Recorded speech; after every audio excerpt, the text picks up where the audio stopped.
एक समय की बात है, गांव के पास एक घना और भयावह जंगल था। इस जंगल को लोग भूतिया जंगल के नाम से जानते थे। कहते हैं कि सूरज ढलते ही इस जंगल में अदृश्य शक्तियां सक्रिय हो जाती थीं। रात होते ही हवाएं सिहरने लगतीं, पेड़ों के पत्ते और जानवरों की चीख-पुकार सुनाई देती।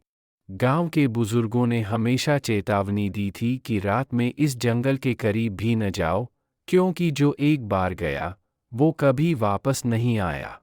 किन गांव के कुछ नौजवानों को इन कहानियों पर विश्वास नहीं था। उन्हें लगा कि ये सब बस पुराने समय की बातें हैं जिनसे लोग डरने लगे हैं।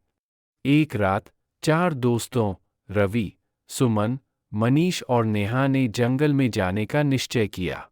वे मानते थे कि वहां कोई भूत प्रेत नहीं है और ये महज एक अंधविश्वास है। उन्होंने तय किया कि वे उस रात जंगल के सबसे गहरे हिस्से में जाएंगे और रहस्य का पता लगाएंगे। लेकिन जब पेड़ के पत्तों से एक साया गुजरा तो उनके दिलों की धड़कनें तेज हो गईं।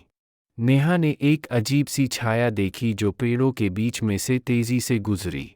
मनीष ने कहा कि यह सिर्फ उनका भ्रम है, लेकिन उनकी आंखों में डर साफ झलक रहा था। जब रात का अंधेरा पूरी तरह छा गया तो वे चारों जंगल की ओर चल पड़े। शुरुआत में सब सामान्य लग रहा था, पर जैसे जैसे वे जंगल के भीतर जाते गए, हवा ठंडी और भारी होती गई। अचानक उनके चारों ओर अजीब आवाजें आने लगीं। पहले लगा कि हवा है। अब तक वे सभी डर से कांप रहे थे। तभी उन्हें पेड़ के पीछे एक बूढ़ी औरत दिखी। उसका चेहरा झुर्रियों से भरा हुआ था और उसकी आंखें गहरी और खाली थीं। उसने बिना कुछ कहे उनकी ओर इशारा किया और जंगल के और गहरे हिस्से की ओर चलने लगी। डर के मारे वे चारों पीछे हटने लगे, लेकिन उनकी टांगें जड़ हो गईं। बूढ़ी औरत की परछाई बढ़ने लगी और अचानक से उसके चेहरे पर एक भयानक मुस्कान फैल गई। उसने अपनी लंबी, नुकीली उंगलियां उनकी ओर बढ़ाई। अचानक हवा में एक खतरनाक चीख गूंजी और चारों दोस्त अपने हो। अगली सुबह गांव वालों ने उन्हें जंगल के किनारे बेहोश पाया।